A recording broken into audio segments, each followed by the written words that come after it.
Hi everyone. మనలో చాలా మందికి విజయ్ కేడియా, డాలీ కన్నా ఇలాంటి వాళ్ళు రోల్ మోడల్ లాగా కనపడతారు. ఎందుకంటే వీళ్ళు స్టాక్ మార్కెట్ నుంచి hundreds and thousands of crores సంపాదించారు. వీళ్ళ సక్సెస్ స్టోరీస్ విన్న తర్వాత మనం కూడా మార్కెట్ నుంచి ఒక 100 క్రోర్స్ సంపాదించవచ్చు లేదా అంతకంటే ఎక్కువ సంపాదించవచ్చు అని అనుకుంటూ ఉంటాం కదా.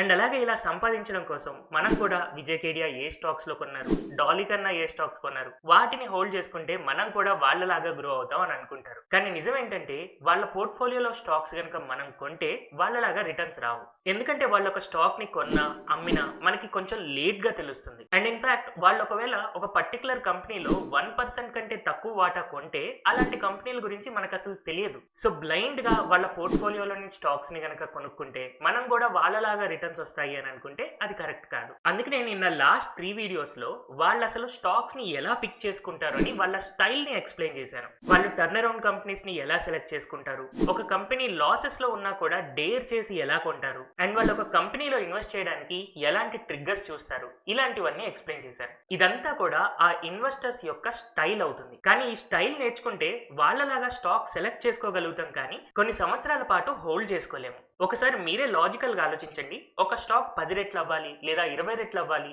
100 రెట్లు అవ్వాలి అని అనుకుంటే 1 డేలో అవుతుందా, లేదా 1 ఇయర్ లో అవుతుందా, లేదా 3 ఇయర్స్ లో అవుతుందా? ఒక స్టాక్ 50 టైమ్స్ 100 టైమ్స్ పెరగాలి అని అంటే అట్లీస్ట్ ఒక 10 సంవత్సరాలు పడుతుంది కదా. మరి ఆ 10 సంవత్సరాలు ఆగే ఓపిక మీలో కానీ నాలో కానీ ఉందా? అసలు మనల్ని మనం ఎప్పుడైనా టెస్ట్ చేసుకున్నామా? అండ్ ఇంత లాంగ్ టైం మనం స్టాక్స్ ని హోల్డ్ చేయడానికి మనకు ఉండాల్సిన హ్యాబిట్స్ ఏంటి? ఈ విషయాలన్నీ కూడా ఈ వీడియోలో డిస్కస్ చేసుకుందాం. ఫస్ట్, ఈ బిగ్ ఇన్వెస్టర్స్ లో ఉన్న హ్యాబిట్స్ ఏంటి, ఆ హ్యాబిట్స్ లో మనం ఖచ్చితంగా ఇంప్లాంట్ చేసుకోవాల్సిన 3 మేజర్ హ్యాబిట్స్ ఏంటి అనేది డిస్కస్ చేసుకుందాం. అండ్ అలాగే వీడియో చివరిలో నేను మీకు ఒక టెస్ట్ పెడతాను. ఆ టెస్ట్ ద్వారా మనం అసలు అంత లాంగ్ టైం హోల్డ్ చేసుకునే పేషెన్సీ ఉందా లేదా అనేది మనకే అర్థమైపోతుంది. సో మీరు ఆ టెస్ట్ ని అస్సలు మిస్ అవ్వకండి, వీడియో పూర్తిగా ఎండ్ దాకా చూడండి. So coming back to the habits, మన ఫస్ట్ అండ్ ఇంపార్టెంట్ హ్యాబిట్ ఎలాంటి రీజన్ లేకుండా లోవర్ యావరేజింగ్ చేయడం.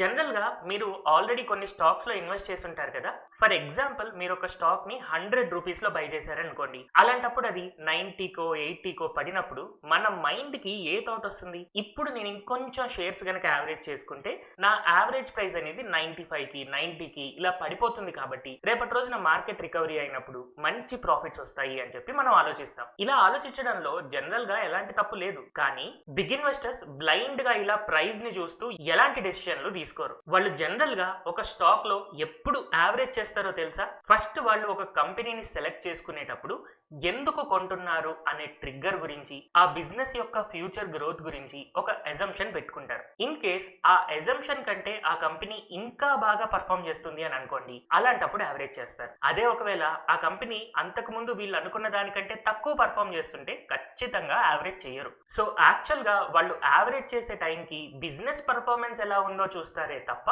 స్టాక్ ప్రైస్ యొక్క పర్ఫార్మెన్స్ ని చూడరు. బట్ మనం ఏం చేస్తాము? స్టాక్ ప్రైస్ పెరుగుతుందా పడుతుందా చూస్తూ ఉంటాం. ఒకసారి మీరు ప్రాక్టికల్ గా ఆలోచించి చెప్పండి, ఒకవేళ మీరు ఆ స్టాక్ ని 100 రూపీస్ లో కొన్నాక 200 కి పెరిగింది, మీరు యావరేజ్ చేస్తారా? ఖచ్చితంగా చేయరు. మళ్ళీ పడితే 100 రూపీస్ దగ్గరకు వచ్చాక మళ్ళీ కొందాం అనుకుంటారే తప్ప ఆ కంపెనీ యొక్క బిజినెస్ ఎంత మంచిగా గ్రో అవుతున్నా 200 లో యావరేజ్ చేయడానికి మనకి గట్ ఫీలింగ్ అనేది సరిపోదు. ఈ ఒక్క హ్యాబిట్ మనల్ని విజయ్ కేడియాని డిఫరెన్షియేట్ చేస్తుంది. వాళ్ళు ఆ స్టాక్ 100 లో ఉందా 200 లో ఉందా అని చూడరు. అయితే జనరల్ గా ఎవరైనా యూట్యూబ్ వీడియోలో ఇలా చెప్తే నేను నా పర్సనల్ గా ఇమ్మీడియట్ గా నమ్మను. కొన్ని ఎగ్జాంపుల్స్ కోసం చూస్తాను. సో ఇలాంటి ఎగ్జాంపుల్స్ లో విజయ్ కేడియా అఫోర్డబుల్ రోబోటిక్స్ అనే షేర్స్ ని ఆల్రెడీ 100 రూపీస్ దగ్గర తన హోల్డింగ్స్ లో 2019 లో ఉంది. అయితే కోవిడ్ ఫాల్ లో ఈ స్టాక్ 100 రూపీస్ నుంచి దాదాపుగా 27 రూపీస్ దాకా పడిపోయింది. అంటే 73% ఫాల్ వచ్చింది. కానీ విజయ్ కేడియా ఎక్కడా కూడా దాన్ని యావరేజ్ చేయలేదు. ఈ పర్టికులర్ టైంలో ఆ కంపెనీ యొక్క రెవెన్యూలు ప్రాఫిట్ లో చూస్తే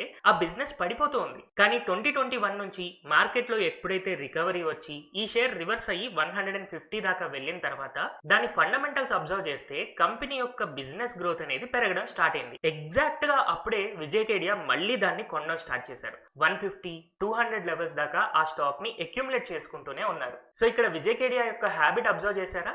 ఆ కంపెనీ 100 రూపీస్ లో ఫస్ట్ తను కొన్నా కూడా అదే కంపెనీని 150 అండ్ 200 లో కొనడానికి తను హెసిటేట్ చేయలేదు, కొంటూనే వెళ్ళారు. ఇది ప్రాక్టికల్ గా మనం చేయలేము. సరే, అట్లీస్ట్ ఇప్పుడున్న హ్యాబిట్స్ లో మనం చేయలేము. చేయలేము. బట్ మన హ్యాబిట్స్ ని మార్చుకొని ఆ బిజినెస్ ని అర్థం చేసుకోవడం స్టార్ట్ చేస్తే రేపటి రోజున మనం కూడా ఇలాగా చేయగలుగుతాం. ఇలా కేవలం విజయ్ కేడియానే కాదు, డాలీ కన్నా ఎగ్జాంపుల్ లో ప్రకాష్ పైప్స్ లో తను 2021 అండ్ 2022లో ఫస్ట్ టైం ఇన్వెస్ట్ చేసినప్పుడు ఆ కంపెనీ యొక్క షేర్ ప్రైస్ దాదాపు 170 రూపీస్ ఉంది. తర్వాత 2024-2025 వరకు ఆ షేర్ 400-500 రూపీస్ దాకా పెరిగినా కూడా తను కంటిన్యూస్ గా దాన్ని యాడ్ చేసుకుంటూనే ఉన్నారు.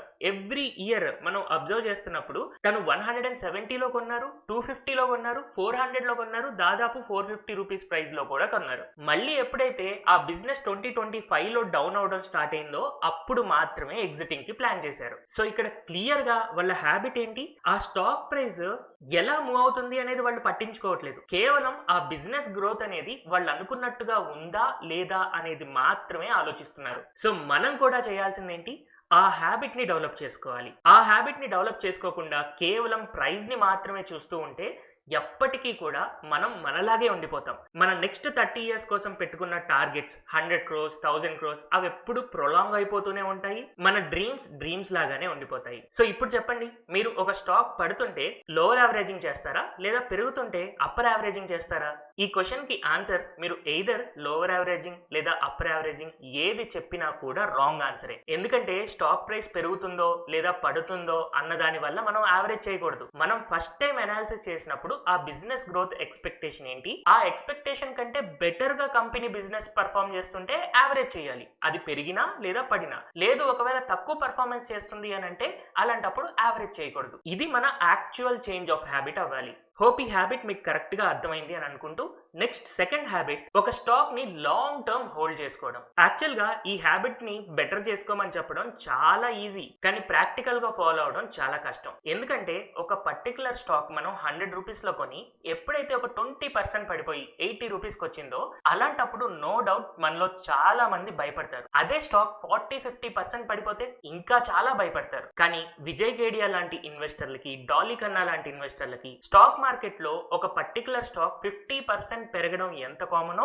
50% పడడం కూడా అంతే కామన్ అని చెప్పి వాళ్ళు రియలైజ్ అయ్యి వాళ్ళ బ్రెయిన్ లో ఆ పాయింట్ ని చాలా బాగా నోట్ చేసుకున్నారు. అందుకనే నేను ఇందాక చూపించిన అఫోర్డబుల్ రోబోటిక్ ఎగ్జాంపుల్ లో ఆ స్టాక్ దాదాపు 100 నుంచి 27 దాకా అంటే 73% పడినా కూడా అఫోర్డబుల్ రోబోటిక్ స్టాక్స్ ని విజయ్ కేడియా హోల్డ్ చేసుకుంటూనే ఉన్నారు. ఒకవేళ తను కూడా అక్కడ స్టాక్ ప్రైస్ ని చూసి పడింది కదా అని యావరేజ్ చేసుకున్నా లేదా మనలాగా భయపడి ఎగ్జిట్ అయినా మనలాంటి నార్మల్ ఇన్వెస్టర్ అయ్యే వాళ్ళే కానీ ద గ్రేట్ విజయ్ కేడియా అయ్యే వాళ్ళు కాదు. సో మనం కూడా ఒక గ్రేట్ ఇన్వెస్టర్ అవ్వాలి అని అంటే ఒక స్టాక్ ని ఏం జరిగినా సరే అది 50% పడినా 50% పెరిగినా దాన్ని మనం అనుకున్న లాంగ్ టర్మ్ అట్లీస్ట్ 5 years లేదా 10 years హోల్డ్ చేసుకునే ఓపిక ఉండాలి. అయితే ఇలాంటి ఓపికని మనం డెవలప్ చేసుకోవడం కోసం మనం ఏం చేయాలో తెలుసా? ఇది చాలా సింపుల్. మనకు ఆల్రెడీ పర్సనల్ గా కొన్ని వర్క్స్ ఉంటాయి. ఒక జాబ్ చేస్తూ ఉండొచ్చు, బిజినెస్ చేస్తూ ఉండొచ్చు, లేదా ఏదైనా పార్ట్ టైం వర్క్స్ చేస్తూ ఉండొచ్చు. ఇలా చేస్తున్నప్పుడు మనం కొన్ని స్టాక్స్ ని సెలెక్ట్ చేసి అందులో ఇన్వెస్ట్ చేసామని అనుకుందాం. ఇప్పుడు మనం చేయాల్సిన ఒకే ఒక పని ఏంటి అంటే మన పోర్ట్ఫోలియోలోని స్టాక్స్ పెరుగుతున్నాయా లేదా పడుతున్నాయా అని చెప్పి నెలలో ఒక్కసారి మాత్రమే చూడాలి. కానీ నాకు తెలుసు మనలో చాలా మంది వాళ్ళు ఈవెన్ దో నెక్స్ట్ 10 years కోసం ఇన్వెస్ట్ చేసిన ఎవ్రీ డే లేదా ఎవ్రీ అవర్ ఆ స్టాక్ పెరుగుతుందా పడుతుందా అని వాళ్ళ లాంగ్ టర్మ్ పోర్ట్ఫోలియోని రోజుకి 5 సార్లు 10 సార్లు కూడా చూస్తూ ఉంటారు. యాక్చువల్ గా ఇలా చెక్ చేయడం అనేది మన actual long term holding habit ని డిస్ట్రాయ్ చేస్తుంది. అందుకనే మీరు లాంగ్ టర్మ్ లో స్టాక్స్ ని హోల్డ్ చేసుకుని మంచి రిటర్న్స్ ఎంజాయ్ చేయాలి అని అనుకుంటే ఈ హ్యాబిట్ ని మీరు ఖచ్చితంగా మార్చుకొని నెలకి ఒక్కసారి మాత్రమే మీ పోర్ట్ఫోలియోని చూడాలి అనే హ్యాబిట్ ని డెవలప్ చేసుకోవాలి. సో దీనికోసం మీ రెగ్యులర్ జాబ్ ఏదైతే ఉందో, బిజినెస్ ఏదైతే ఉందో, పార్ట్ టైం ఏదైతే ఉందో దాని మీద ఎక్కువ కాన్సన్ట్రేట్ చేయండి. ఎందుకంటే మనం అసలు స్టాక్ మార్కెట్ లో ఇన్వెస్ట్ చేసేదే మనం ఎక్కువ కష్టపడకుండా డబ్బులు సంపాదించాలి. మన బదులు ఆ కంపెనీ ఓనర్స్ కష్టపడుతూ ఉంటారు. సో ఆల్రెడీ మనం ఒక కంపెనీలో ఇన్వెస్ట్ చేసినప్పుడు ఆ కంపెనీ ఓనర్స్ దానికోసం కష్టపడుతున్నారు కదా, వాళ్ళని నమ్మి ఆ కంపెనీలో పెట్టి వదిలేద్దాం. ఒకవేళ ఆ కంపెనీ ఓనర్స్ మీద నమ్మకం లేదు అని అంటే అసలు అలాంటి కంపెనీల్లో మనం ఎందుకు ఇన్వెస్ట్ చేయాలి? సరే, ఈ రోజు నా పోర్ట్ఫోలియో నేను 2 సార్లు ఓపెన్ చేసి ఏ స్టాక్ పెరిగింది ఏ స్టాక్ పడింది చూశాను. ఫర్ ఎగ్జాంపుల్ ఒక 4 స్టాక్స్ పెరిగాయి అని అనుకుందాం. అదే నేను 20 సార్లు ఓపెన్ చేస్తే 40 స్టాక్స్ పెరుగుతాయా? ప్రాక్టికల్ గా జరగదు కదా. మీరు ఎక్కువ సార్లు ఓపెన్ చేసినంత మాత్రాన మార్కెట్ పెరగడం తగ్గడం ఇలాగేమి డిపెండ్ కాదు కదా. అలానే మీ పోర్ట్ఫోలియోని మీరు తక్కువ సార్లు ఓపెన్ చేసి చూస్తే అది తక్కువ పెరగడం లేకపోతే తక్కువ పడడం కూడా జరగదు కదా. ఆల్రెడీ మార్కెట్ లో ఏం జరగాలి అనేది అది జరుగుతూనే ఉంటుంది. మనం ఎలాగో నెక్స్ట్ 5 ఇయర్స్ కోసం 10 ఇయర్స్ కోసం ప్లాన్ చేసి ఇన్వెస్ట్ చేసుకున్నాం కాబట్టి దాన్ని ఎవ్రీ డే మన పోర్ట్ఫోలియో ఎందుకు ఓపెన్ చేసి చూడాలి? అది ఆబ్వియస్లీ మన రాంగ్ హ్యాబిట్. ఆ రాంగ్ హ్యాబిట్ నుంచి మనం బయటికి రావాలి. సో ఈ సెకండ్ హ్యాబిట్ కూడా అర్థమైంది కదా. నెక్స్ట్ థర్డ్ హ్యాబిట్ లో conviction building and position sizing. General గా మనం ఒక కంపెనీ గురించి ఏదైనా విషయాలు చదివి అర్థం చేసుకున్న తర్వాత ఆ బిజినెస్ ని చూసి ఇన్వెస్ట్ చేయాలి తప్ప ఆ స్టాక్ ప్రైస్ ని చూసి కాదు. మన కన్విక్షన్, ఆ పర్టికులర్ కంపెనీ అనేది పెరుగుతుంది అనే కన్విక్షన్, బిజినెస్ గ్రో అవుతుంది అన్న రీజన్ వల్ల అయి ఉండాలి. అయితే జనరల్ గా ఇక్కడ మనలాంటి వాళ్ళందరూ చేసే కామన్ మిస్టేక్ ఏంటి అంటే ఒక కంపెనీలో ఇన్వెస్ట్ చేసేటప్పుడు కేవలం దాని ప్లస్లు మాత్రమే తెలుసుకుంటూ ఉంటారు. కానీ మనం యాక్చువల్గా ఆ కంపెనీ యొక్క నెగిటివ్స్ కూడా తెలుసుకోవాలి. కన్విక్షన్ అన్నప్పుడు కేవలం పాజిటివ్ బయాసే కాదు, నెగిటివ్ బయాస్ కూడా ఉండాలి. కాకపోతే మనకి పాజిటివ్ కన్విక్షన్ ఎక్కువగా ఉండాలి, నెగిటివ్ కన్విక్షన్ తక్కువగా ఉండాలి. సో మీరు చేయాల్సిన పని ఏంటి అంటే ఒక బుక్ మీరు తీసుకొని ఎప్పుడైతే ఒక పర్టికులర్ స్టాక్ లో ఇన్వెస్ట్ చేస్తున్నారో దాంట్లో ఆ కంపెనీ యొక్క పాజిటివ్లు ఏంటి, నెగిటివ్లు ఏంటి అనేది రాసుకోండి. అగైన్ నేను ఇక్కడ షేర్ ప్రైస్ గురించి చెప్పట్లేదు, కేవలం ఆ బిజినెస్ గురించి మాట్లాడుతున్నాను. ఒకవేళ ఇలా రాసుకోకపోతే ఏం జరుగుతుందో తెలుసా? మనం నార్మల్ ఇన్వెస్టర్ లాగా అయిపోతాం. నార్మల్ ఇన్వెస్టర్స్ ఏం చేస్తారు? వాళ్ళు ఒక స్టాక్ ని 100 రూపీస్ లో ఇన్వెస్ట్ చేస్తారు. అది 120, 130, 140 రూపీస్ కి పెరిగింది అనుకోండి, ఎస్ ఈ బిజినెస్ చాలా బాగా పర్ఫామ్ చేస్తుంది అని నమ్ముతూ ఉంటారు. అదే ఒకవేళ ఆ స్టాక్ మళ్ళీ 140 నుంచి పడిపోతూ 130, 120, 100 కి వచ్చేసిందంటే బిజినెస్ పడిపోయింది అని అనుకుంటారు. కానీ యాక్చువల్ గా బిజినెస్ లో ఎలాంటి చేంజ్ లేదు. జస్ట్ మార్కెట్ లో కొన్ని సైకిల్స్ ఉంటాయి. డబ్బులు ఒక సెక్టార్ నుంచి ఇంకొక సెక్టార్ కి ఫ్లో అవుతూ ఉంటాయి. దానివల్ల ఆ స్టాక్ 100 నుంచి 140కి వెళ్ళి నార్మల్ గా 100కి వచ్చేసింది. దీనికి ఆ కంపెనీ బిజినెస్ కి ఇక్కడ యాక్చువల్ రిలేషన్ ఏం లేదు. జస్ట్ ఇన్వెస్టర్ సెంటిమెంట్ మారింది అంతే. ఈ సెంటిమెంట్ అనేది మార్కెట్ లో ట్రేడర్స్ ఉండడం వల్ల అప్పుడప్పుడు కొంచెం అటు ఇటు అవుతూ ఉంటుంది. ఈ సెంటిమెంట్ ని చూసుకొని మనం ఇన్వెస్ట్మెంట్ చేస్తున్నాము అని అంటే యాజ్ అన్ ఇన్వెస్టర్ మనం అసలు ఎప్పుడు గ్రో అవ్వలేము. సో ఇప్పుడు మీకు ఒక క్వశ్చన్ వస్తుంది, మరి కన్విక్షన్ నేను ఎలా బిల్డ్ చేసుకోవాలి? ఆ కంపెనీలో positive points and negative points ఎలా తెలుసుకోవాలి అని. అయితే దీని గురించి ఆల్రెడీ నేను నా లాస్ట్ 3 వీడియోస్లో మీకు క్లియర్గానే ఎక్స్ప్లెయిన్ చేశాను. ఏఐని యూజ్ చేస్తూ మనం Screener.in లో ఉన్న డేటాని, ఒక కంపెనీ యొక్క యాన్యువల్ రిపోర్ట్స్ ని, కాన్ కాల్స్ ని తీసుకొని కొన్ని ప్రాంప్ట్స్ రాసి ఆ కంపెనీలో ఉన్న ప్లస్లు మైనస్లు ఎలా కనుక్కోవచ్చు అనేది లాస్ట్ వీడియోస్ లో క్లియర్ గానే ఎక్స్ప్లెయిన్ చేశాను. ఆ ప్రాసెస్ ద్వారా మీరు ఆ కంపెనీ గురించి ఒక కన్విక్షన్ అనేది బిల్డ్ చేసుకోవచ్చు. ఆ కన్విక్షన్ స్ట్రాంగ్ గా ఉన్నప్పుడే అలాంటి కంపెనీస్ ని బై చేయొచ్చు. అయితే ఇక్కడతో అయిపోలేదు. కన్విక్షన్ బిల్డ్ అవ్వగానే మన దగ్గర ఉన్న డబ్బులన్నీ ఆ స్టాక్ లో తీసుకెళ్లి ఇన్వెస్ట్ చేయకూడదు. ఇక్కడ మనం దానికి ఎంత వెయిటేజ్ ఇవ్వాలి అనేది కూడా ఇంపార్టెంట్. దాన్నే మనం పొజిషన్ సైజింగ్ అంటాం. మనం మార్కెట్ లో ఒకే ఒక కంపెనీలో ఇన్వెస్ట్ చేయం కదా, ఒక 5, 10, 15, 20 స్టాక్స్ లో ఇన్వెస్ట్ చేస్తాం. ఇలా ఇన్వెస్ట్ చేసేటప్పుడు మనకు ఒక్కొక్క స్టాక్ కి ఒక్కొక్క కన్విక్షన్ ఉంటుంది. ఏ స్టాక్ మీద అయితే ఎక్కువ నమ్మకం ఉంటుందో, అంటే దేనికైతే ఎక్కువ పాజిటివ్లు ఉండి తక్కువ నెగిటివ్స్ ఉన్నాయో అలాంటి వాటి మీద జనరల్ గా మనకి ఎక్కువ నమ్మకం ఉంటుంది. సో ఆ ఎక్కువ నమ్మకం ఉన్న వాటికి కొంచెం ఎక్కువ వెయిటేజ్ ఇస్తాం. అలాగే తక్కువ నమ్మకం ఉంది, ఇక్కడ మేబీ రిస్క్ ఎక్కువ ఉంది, నాకు రివార్డ్ చాలా తక్కువ ఉంది అని అనుకుంటే అలాంటప్పుడు తక్కువ వెయిటేజ్ ఇస్తాం. ఈ స్టాక్ లో కేవలం 5,000 రూపాయలు మాత్రమే ఇన్వెస్ట్ చేశాను కాబట్టి అది 0 అయిపోయాయి అని అనుకుందాం. అట్లీస్ట్ రిమైనింగ్ నాకు 95,000 ఉన్నాయి కదా. ఈ 95,000 ఒక 5% పెరిగితే నా డబ్బులు మళ్ళీ నాకు తిరిగి వచ్చేస్తాయి. అందుకని నేను ఈ 5,000 ఇన్వెస్ట్ చేసినప్పుడు ఆ పర్టికులర్ స్టాక్ మీద నేను మరీ ఎక్కువగా ఎమోషనల్ గా ఫీల్ అవ్వాల్సిన అవసరం లేదు. ఇది యాక్చువల్ గా పొజిషన్ సైజింగ్ లో ఉన్న అడ్వాంటేజ్. మనం ఏ స్టాక్ లో అయితే ఎక్కువ స్ట్రాంగ్ గా బిలీవ్ చేస్తున్నామో అందులో ఎక్కువ ఇన్వెస్ట్ చేసుకోవాలి. దేంట్లో అయితే కొంచెం ఎక్కువ రిస్క్ ఉంది అని ఫీల్ అవుతున్నామో అలాంటి వాటిల్లో కొంచెం తక్కువ ఇన్వెస్ట్ చేసుకోవాలి.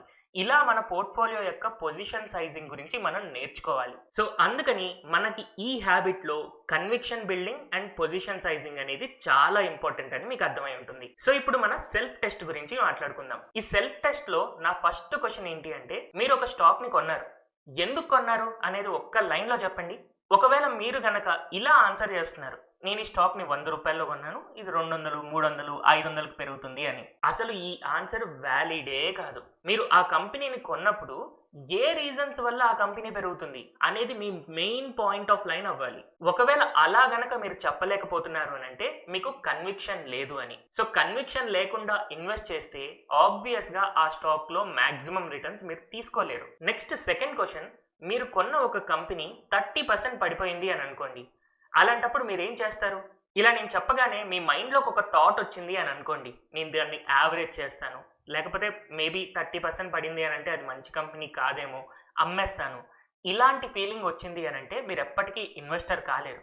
ఇది ఒక ట్రేడర్ యొక్క మెంటాలిటీ. ఆ స్టాక్ 30% పడినప్పుడు యాక్చువల్‌గా మనం చేయాల్సిందేంటి? ఈ వీడియోలో మీరు ఇప్పటిదాకా ఏం నేర్చుకున్నారు? స్టాక్ 30% పెరిగిందా? పడిందా? అనేది ఇంపార్టెంట్ కాదు. ఆ కంపెనీ యొక్క రిజల్ట్స్ మనం చూడాలి.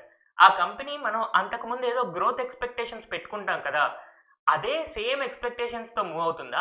లేదా ఏమైనా ఫాస్ట్ అయిందా? స్లో అయిందా? అనేది చూడాలి. దాని బేసిస్ మీద మనం డెసిషన్ తీసుకోవాలే గానీ, స్టాక్ 30% పెరిగిందనో, 30% పడిందనో మనం ఎలాంటి ఒపీనియన్‌కి రాకూడదు. ఒకసారి మీరే చెప్పండి. ఇలా గనక మీరు చేస్తున్నారు అనంటే, చాలా మంది నార్మల్ ఇన్వెస్టర్స్ కంటే మీరు మంచి ఇన్వెస్టర్ అవుతారా లేదా? ఈ క్వెషన్‌కి ఆన్సర్ మీకే వదిలేస్తున్నాను. నెక్స్ట్ థర్డ్ క్వెషన్, మీరు ఈరోజు ఒక కంపెనీని కొంటున్నారు. దాన్ని నెక్స్ట్ 5 ఇయర్స్ పాటు హోల్డ్ చేసుకుంటారా? అది కూడా ఈ స్టాక్ ఇప్పుడు మీరు 100 రూపీస్‌లో కొంటే 3 సంవత్సరాల పాటు 100 దగ్గరే ఉంటుంది. బట్ స్టిల్ మీరు ఈ కంపెనీని కొంటారా? జనరల్‌గా యాస్ ఎన్ ఇన్వెస్టర్ ఈరోజు నేను ఒక స్టాక్‌లో 100 రూపీస్‌లో కొంటే 1 ఇయర్ అయ్యేసరికి 120, 130 ఎక్స్‌పెక్ట్ చేస్తారు. ఆ తర్వాత నెక్స్ట్ ఇయర్‌లో 140, 150 ఎక్స్‌పెక్ట్ చేస్తారు. ఆ నెక్స్ట్ ఇయర్‌లో 180, 200 ఎక్స్‌పెక్ట్ చేస్తారు. ఇలా 3 సంవత్సరాల్లో డబల్ అవ్వాలి అని అనుకుంటారు. కానీ స్టాక్ మార్కెట్ యొక్క బిహేవియర్ అలా ఉండదు. దాదాపు 2, 3 సంవత్సరాలు 100 రూపీస్‌కి ఒక 10, 20 రూపీస్ అటు ఇటు ట్రేడ్ అవుతూ థర్డ్ ఇయర్‌లో ఒకేసారి 100 నుంచి 200కి పెరుగుతుంది. యాక్చువల్‌గా ఇన్వెస్టర్ ఎక్స్‌పెక్టేషన్ ఎలా ఉంటుందంటే ఎవ్రీ ఇయర్ ఎంతో కొంత పెరుగుతూ ఉండాలి అని అనుకుంటారు. బట్ స్టాక్ మార్కెట్ బిహేవియర్ దానికి ఆపోజిట్‌లో చాలా ర్యాండమ్‌గా ఉంటుంది. అందుకనే ఈ ఇన్వెస్టర్స్ ఎంత సైకలాజికల్‌గా స్ట్రాంగ్‌గా ఉందామని ట్రై చేసినా కూడా ఈ ప్రైస్‌ని చూడడం వల్ల మ్యానిపులేట్ అయిపోతారు. అందుకనే ప్రైస్‌ని చూడడం ఇప్పటికైనా మానేయండి. లేదంటే ఎప్పటికీ కూడా మీరు ఒక నార్మల్ ఇన్వెస్టర్ లాగానే ఉండిపోతారు. మనం ఎవరినైతే ఇన్స్పైరింగ్‌గా అనుకున్నామో విజయ్ కేడియా, డాలీ కన్నా ఇలాంటి వాళ్ళు ప్రైస్‌ని చూడరు అన్న విషయాన్ని మనం రియలైజ్ అవ్వాలి. కేవలం బిజినెస్‌ని మాత్రమే చూడడం, అర్థం చేసుకోవడం ఈ రోజు నుంచైనా మనం స్టార్ట్ చేయాలి. సో ఇప్పుడు నేను అడిగిన ఈ 3 క్వెషన్స్ మీలో మీ హ్యాబిట్స్‌ని కొంచెం బెటర్ చేయడానికి ట్రై చేసి ఉంటాయి అని అనుకుంటున్నాను. సో దీంతో నా బిగ్ ఇన్వెస్టర్ సీక్రెట్స్ అనే సిరీస్‌ని క్లోజ్ చేస్తున్నాను. బట్ ఎనీహౌ మీకు గనక ఈ సిరీస్‌లో ఏవైనా డౌట్స్ ఉన్నాయి అని అనుకుంటే ఆ డౌట్స్‌ని క్లారిఫై చేయడం కోసం ఈ సిరీస్‌ని నేను ఎక్స్టెండ్ చేస్తాను. సో మార్కెట్‌లో లాంగ్ రన్‌లో మంచి ఇన్వెస్టర్ అవ్వాలి అని అనుకుంటే కేవలం స్టాక్‌ని రైట్ టైంలో సెలెక్ట్ చేసుకోవడమే కాదు, దాన్ని చాలా కాలం పాటు హోల్డ్ చేసుకునే ఓపిక కూడా ఉండాలి. మార్కెట్ సైకిల్స్‌కి భయపడకుండా లేదా రెస్పాండ్ అవ్వకుండా ఉండడం రావాలి. హోప్ ఈ సైకాలజీని, ఈ హ్యాబిట్స్‌ని మీరు మీలో ఇంప్లాంట్ చేసుకుంటారు, మిమ్మల్ని మీరు గ్రో చేసుకుంటారు అని అనుకుంటున్నాను. ఈ వీడియో కనుక మీకు నచ్చినట్టయితే don't forget to like, share and subscribe to Telugu stock channel. And అలాగే మీకు ఏదైనా డౌట్స్ ఉన్నా కూడా కింద కమెంట్ సెక్షన్లో అడగండి. Thank you everyone for watching this video.